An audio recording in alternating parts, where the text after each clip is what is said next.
আসসালামু আলাইকুম ওয়া রাহমাতুল্লাহি ওয়া বারাকাতুহু। ছোট্ট একটু আলোচনা নিয়ে আসলাম।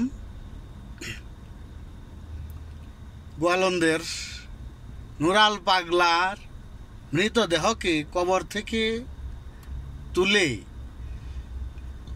সেই মৃতদেহকে পেটানো হয়, টেনে হিসড়ে রাস্তায় নিয়ে আগুন দিয়ে পুড়িয়ে ফেলা হয়। এখন বলাই যায় নুরাল পাগলা যা ছিল এবং সে যা বলেছে সে ঠিকই ছিল, সে সঠিকই বলেছে। কারণ নুরাল পাগলা যদি খারাপ হয়েই থাকতেন, যদি ভণ্ড হয়েই থাকতেন, তথাকথিত তৌহিদি জনতা নুরাল পাগলাকে কবর থেকে তুলেছে, ওকে ফাইন, সুন্দরভাবে ধরে সম্মানের সহিত একটা মৃতদেহকে কিভাবে সম্মান দেখাতে হবে সেটা ইসলামে উল্লেখ আছে, ইসলামে সেই বিষয়ে আলোকপাত আছে। তিনারা যেহেতু তৌহিদি জনতা, নিশ্চয়ই সেটা জানার কথা। সেই শরীয়ত সম্মত, শরীয়ত মোতাবেক সম্মানে সেই লাশটা তুলে একটা সঠিক জায়গায় শরীয়তের বিধান অনুযায়ী কবরস্থ করলেই তো হয়ে যেত। তখন বুঝতাম যে না, তারা ইসলাম প্রেমিক, শরীয়ত প্রেমিক, আল্লাহ রাসূল প্রেমিক। কিন্তু তারা কি করলো?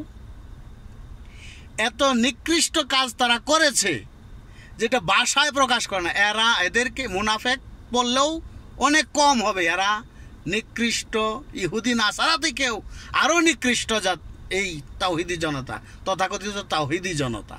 এরা চতুষ্পদ জন্তু থেকেও নিকৃষ্ট। একজন মুসলমান হোক সে খারাপ, যদিও খারাপ হতে তর্কের খাতিরে ধরে নিলাম সে খারাপ, সে ভণ্ড ছিল, সে মারা যাওয়ার পরে তো আর এখানে আপনার আমার আর কোনো অভিযোগ থাকার কথা না। বাদ বাকি বিচার এখন সেটা আল্লাহ করবেন। যে সেই মৃত লাশের সঙ্গে আপনারা এটা কিরকম আচরণ করলেন?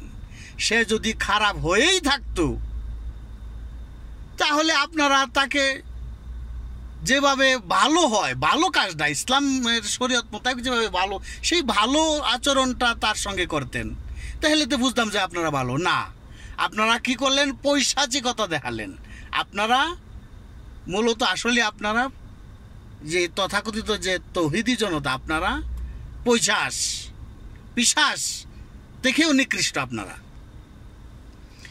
নুরাল পাগলা, হ্যাঁ, এখন এটা বলতেই পারি, বলাই যায় নুরাল পাগলাই সঠিক ছিল। সে যা বলেছে, যা করেছে বিগত জীবনে সে ঠিকই করেছে, সঠিক করেছে। সেই সঠিক ইসলাম প্রেমিক ছিল, ইসলামের অনুসারী ছিল। এই মৃত লাশকে পুড়িয়ে দেয়, একজন মুসলমান মানুষের মৃত লাশকে পুড়িয়ে ফেলার রেওয়াজ, এই দলিল আপনারা কোথায় পেলেন? কোরআন হাদিসে কোথায়? আমাকে একটু দেখান তো। কমেন্ট বক্সে একটা হাদিস বা একটা কোরআনের আয়াত উল্লেখ করেন। আমি তো কোথাও পাইনি ভাই। কোরআন হাদিস সব গবেষণা করতে করতে যতটুক আমার সাধ্যে কুলিয়েছে আমি গবেষণা করেছি, চুলদারি পেকে গেছে। আমি তো কোথাও এমন দলিল পেলাম না যে একজন মানুষ ভণ্ড হলে, খারাপ হলেও তার মৃত লাশকে কবর থেকে তুলে পুড়িয়ে ফেলতে হবে। এ কি দেশটা আজ কোথায় চলে গেছে? দেশের আইন কানুন কোথায়? মানুষের মন মস্তিষ্ক মানসিকতা কোথায়? মানুষ পশুর চেয়েও নিকৃষ্ট হয়ে গেছে, অধিকাংশ মানুষই। এ কি দেশের প্রশাসন? এ কি? এটা আরেক আলোচনা চলে আসে, সেদিকে আমি গেলাম না। দেশের আইন প্রয়োগের অবস্থা খুবই জঘন্য, খুবই ভয়াবহ। দেশে অসংখ্য মানুষ হত্যা হচ্ছে, অসংখ্য মানুষের ঘরবাড়ি জ্বালিয়ে দেওয়া হচ্ছে, অসংখ্য সুফি সাধুদের অত্যাচার করা হচ্ছে, অসংখ্য মাজার পুড়িয়ে দেওয়া হয়েছে। সর্বশেষ সর্বনিকৃষ্ট একটা কাজ করেছে সেই তথাকথিত জালেম তৌহিদি জনতা, একটা মৃত লাশকে কবর থেকে তুলে পুড়িয়ে দিয়েছে। What is this?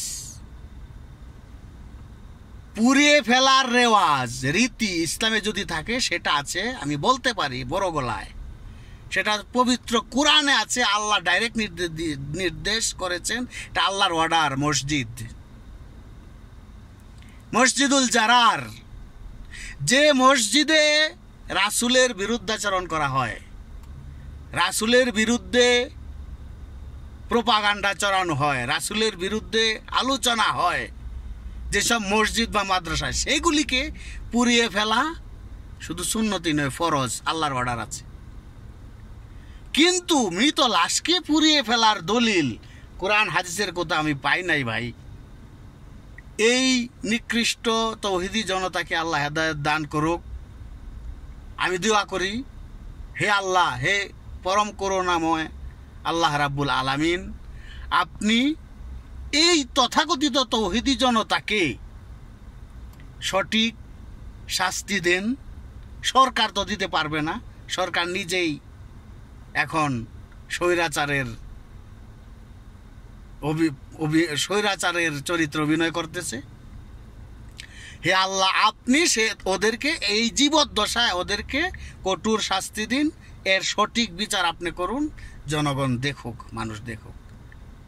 আল্লাহ আপনি সেটাই করুন। ধন্যবাদ সবাইকে, সবাই ভালো থাকবেন। এরকম অপ্রীতিকর ঘটনা যেন আর পুনরাবৃত্তি না হয়, আমাদের দেশে যেন না ঘটে, আল্লাহ সেই মেহেরবানি করুক।